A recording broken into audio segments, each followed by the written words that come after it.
అపార్ట్మెంటుల్లో ఉండేటువంటి వారి పరిస్థితి ఏమిటి అనే సందేహం కూడా రావచ్చు మీకు.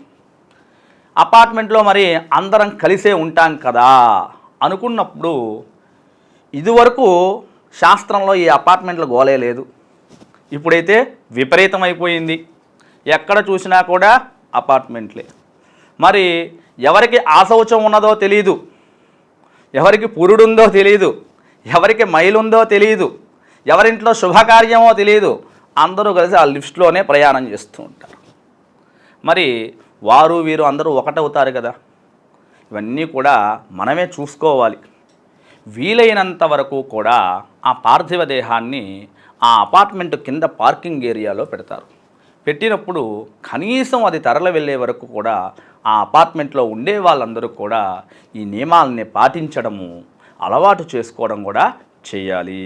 ఎందుకనంటే శాస్త్రం ఇటువంటి కొన్ని నియమాలు ఎందుకు చెప్పిందయ్యా అనంటే, దానివల్ల కలిగేటువంటి అనర్థాలు చాలా ఉంటాయి. ఎందుకంటే సైన్స్ పరంగా కానీ చూసుకున్నట్లయితే పార్థివ దేహం ఎక్కడైతే ఉంటుందో అక్కడ బ్యాక్టీరియా అంతా కూడా వ్యాప్తి చెందుతూ ఉంటుంది.